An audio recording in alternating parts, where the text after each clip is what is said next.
can we kind of take it back to the beginning? Like, what were some of your, well, we'll start with musicals, especially, of course. Like, what were some of your earliest musical loves, I guess? Oh man, like I think my first musical love was Annie, just because I saw it when I was like 6 years old, and I was like just in awe of like how cool it could be to just be cleaning and wearing rags. I guess coming from like a low income immigrant family, like we didn't have luxuries of like just going to the theater. So I thought when I watched Annie on TV because it was a Christmas special, I thought it was a TV show, and I just remember seeing it. I was like, wow, I had never seen a musical like ever in my life, and I was like, wow, they're singing and dancing, and I remember looking at my mom and I said, Mom, I want to be that. I want to be an orphan. And she looked at me weird, and I was just like, what? And she's like, ¿Qué? ¿Qué dices? And I was like, yeah, I want to be an orphan like them on TV. She's like, no, son actores, they're actors. And I was like, oh, then I want to be that. I want to be an actor. And she was like, no, there's like, that takes training. And like, I was like, what? Because I saw someone who was like on TV, like in rags, who were orphans, cleaning and like hanging from the ceiling. And I was like, that's so cool. And my mom was like, you have to get trained for that. So I remember my first love of musicals was that moment. Like, I was like, I want to do that. I want to go to there. And I never looked back. Like, I was just like, I wanted to do acting and performing, but that was my first musical that I've ever loved. And I think a lot of people, love Annie. It's like a go-to. And then after that, slowly, like, I discovered there was more musicals, like My Fair Lady. I just was just obsessed.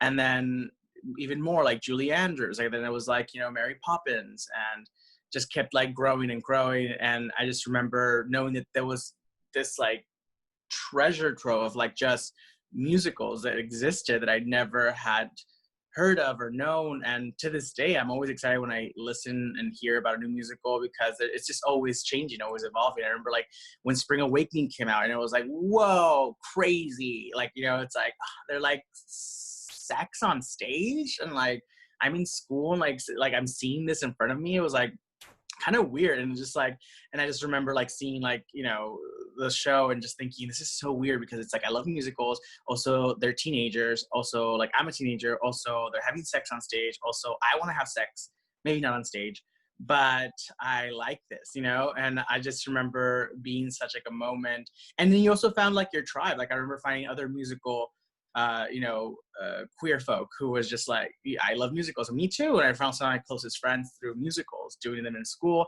And you also found other people who were discovering who they were, and musicals were like the threshold of like 1 foot in, 1 foot out, because they felt comfortable on stage but not fully comfortable in their own skin to come out and be their true authentic queer self. And so it was a weird like world where like theater invited queer folk to like welcome them with open arms, and so invited them in, and they welcomed you into a group of people who were like, hey, it's safe here, it's safe to be you, and we are all here, even if we're not all necessarily queer, we are all in this world where we're accepting, we're artists, and we welcome you. So it was kind of like therapeutic in a way. And now looking back, it was like kind of cathartic, just like the idea of having a safety place. I remember like in high school having, boys who it would take years later for them to come out into their own, which is fine. People come out in their own terms and moments. But I remember the safety that they felt, and the safety, not just boys, but girls as well. And the safety they felt in that space. And so it made it a safe space for everyone to come and be their authentic self. So are there certain roles maybe then that you got to play when you first started getting into theater that felt like really, really big ones for you? Like, this felt like, okay, I'm able to be me now as this character. Or musicals in general. I mean, that you were a part of, maybe not the role, but. I remember, so weird, in high school I got to play a character that dressed up as different characters throughout the play, A Flea in Her Ear. And at one point he dresses up and he's really flamboyant, and he's like pretending to be a female, and it was just like over the top. And I just remember being like, hello, like Mrs. Doubtfire, but being very flamboyant, and people were just like, wow, you're really good at that. And it's like, well, yeah. And it was just funny looking back. I was like, oh yeah. And then there's also roles that I remember playing that I knew at that moment were like such a great part to play, but I don't think I was ready to play it. I remember like freshman year in college, I got to play one of the leads in Angels in America. And I was like, I don't even know if we should be doing this. Like, it just, we're not, like, we just got out of high school. Like, some people just got their, driver's license. And here we are, like, dealing with, like, a big, storyline with, like, AIDS and, like, losing loved ones and it's just all these elements that it was just like, I don't know if we should be doing this. It was just like, it felt weird to be doing that. And looking back, I was like, we were way too young to be playing that. But then I always think of like, think it was Amy Sedaris was talking about doing commentary on a Strangers with Candy episode, and was talking about how one of the episodes was based on a headline they took out of a newspaper where an all-white cast was doing a raisin in the sun.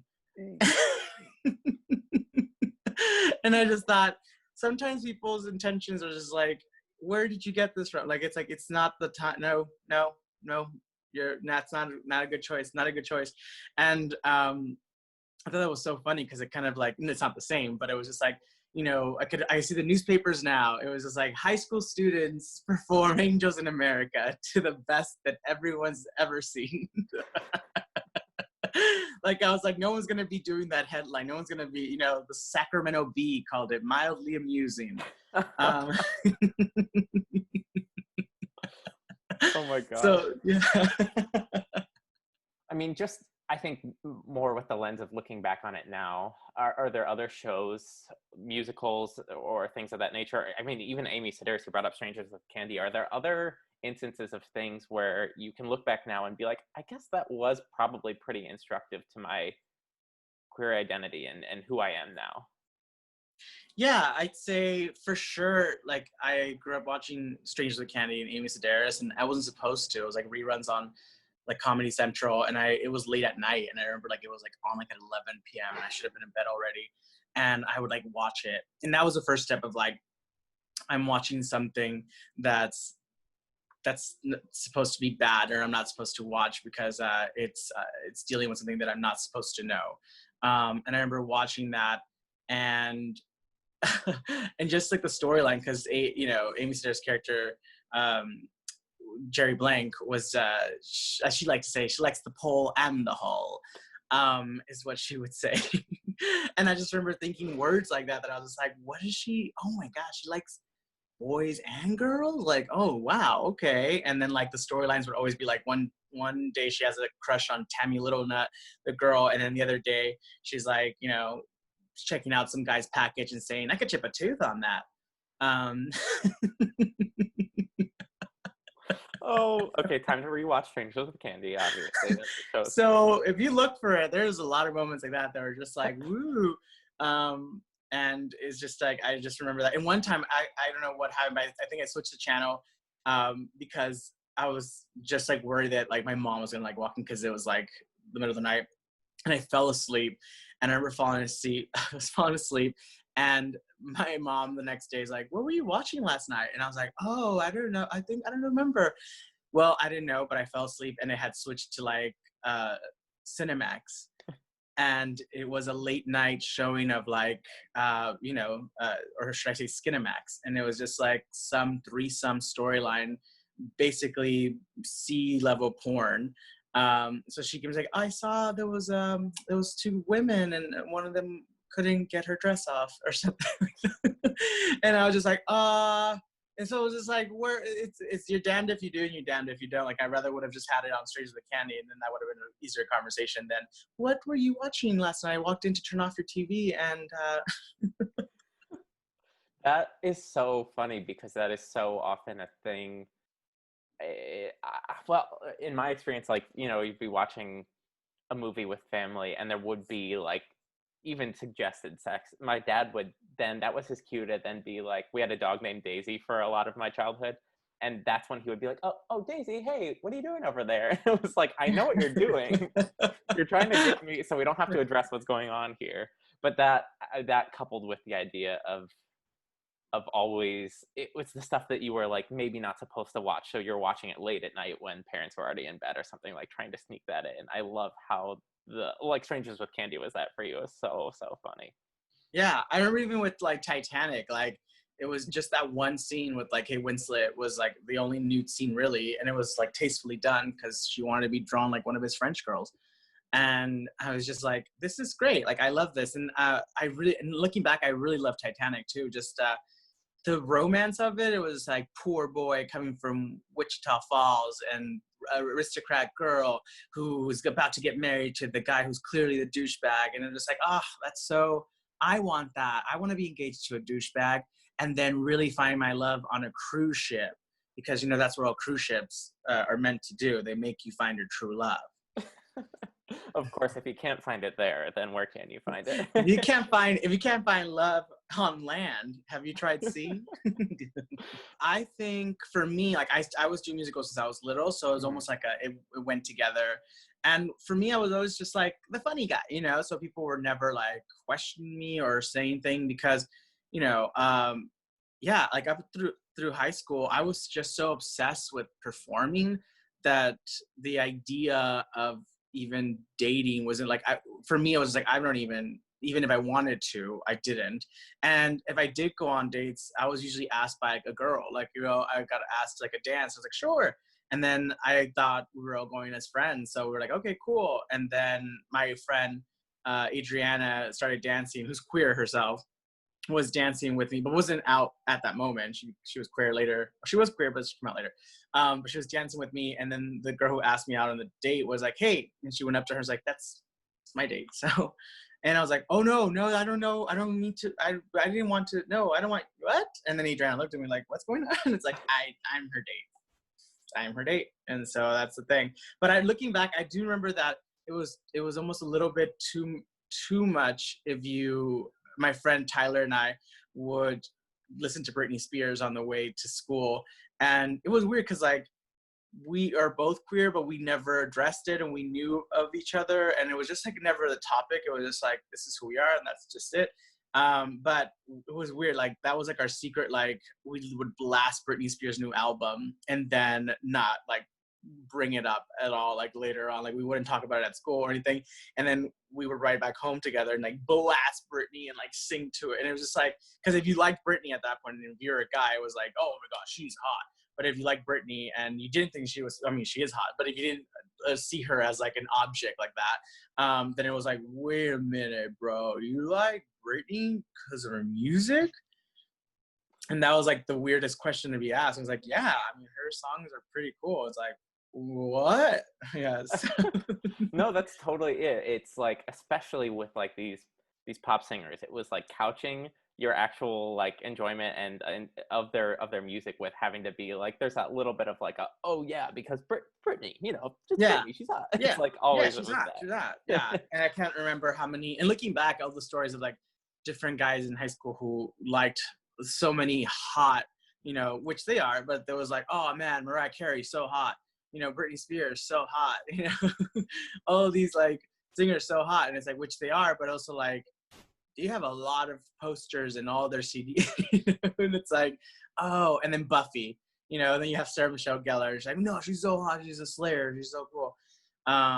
Yeah, that's just funny to think about. Just every guy's poster. Mm-hmm. Oh, I mean, totally. Do you remember, I mean, not necessarily on that topic, but about Britney, just what about her music did you like most? Do you remember any specific I qualities? just remember feeling like just the freedom and like to do whatever I wanted. Like her music was just fun, it's just like pop, and it's just like and even when trying to be serious, like it's just so trying to be serious, so it's melodramatic, it's like her, like the song that she wrote with the 3 piano notes and like you know what I'm talking about. And then she's in the music video, she's in the bathtub, and it's just like, I'm, alone. And like, it's like, oh no, I'm going under the water. So it's just like when you have angst and you have those feelings, you're like, oh, and then when you're like on cloud 9, you're like up there, you know what I mean? So it's like the extremes were like, there was no middle ground. There was no like, I love listening to this Britney song because why not? I'm just enjoying myself cleaning around the house, There's no like medium. There's like blast, and it's like superstar, where you from house, you're like dancing to it, or it's like, didn't notice me. You know? Yeah, Every Time, was that the one we were talking about, right, with the piano? Yeah, with the piano. Yeah. And I remember her telling the story. She's like, I actually wrote the beginning of this song, and she just played the three, ding, ding, ding. And I was like, oh my God, she wrote that. Like, she wrote that song. Oh my God, that is amazing and so true. Right. I think there is something about her music and a lot of music, of course, but it was just such unbridled emotion and just like Yeah, everything was 100% like I'm 100%. And I yeah. will follow her anywhere. Was Selena important to you too? I mean, just going off the shirt. Yeah, so Selena has a really special place in my heart. You know, being Latino, just for me, it was just well, first, my mom was a huge Selena fan, and I remember, you know, when she died, it was just like really tragic for my mom. And I'm kind of glad that it's become kind of a pop culture thing now, because the new, like, you know, generation of kids are like, who is Selena? You know, and people like Kim Kardashian and Demi Lovato dressing up like her for Halloween, people, you know, putting a spotlight on it. It's like, who is that? And it's like, no one really even knows the story. Like, some people are always confused of like who killed her or how it all went down. But for the Latino community, it was so huge because, you know, she died at a really young age. She was super talented, about to like just, you know, explode into the American market.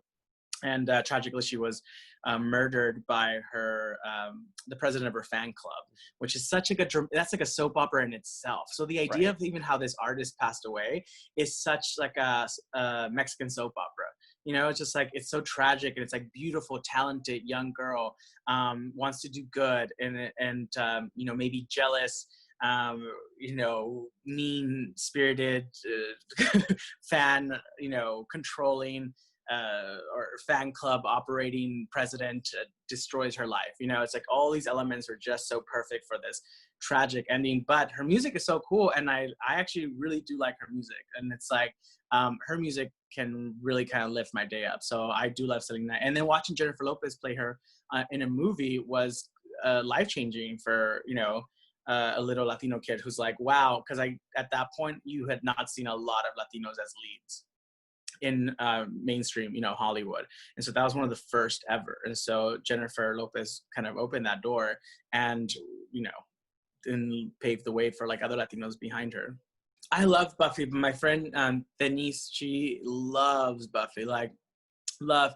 A couple of years ago, I got to do a film with one of the characters who plays Xander on Buffy. And my friend came to the premiere, and she was just like geeking out. And like, you know, I had obviously filmed with him and whatnot, and she was just crazy about it. And now looking at that, I was just like, oh, I get it, because for her, you know, coming into her own, she herself being queer, like Buffy was that for her, you know, like it was like that she's so cool and like, you know, powerful, but it was like she's hot, you know, and she's like sexy and like yeah, so to her Buffy was like everything. I think for a lot of you know, the queer culture or lesbians, they love Buffy, and queer, and just in queer in general, like the queer like community loves Buffy just because she represents kind of a badass. She is kind of an like outsider, you know, she joins, you know, she goes into school, she has a secret life, she is, you know, misunderstood, she has family troubles at home, she had like, there's all of these like ingredients that everyone can be like, just like me, you know. It's like, I, aside from being a slayer, I have problems at home,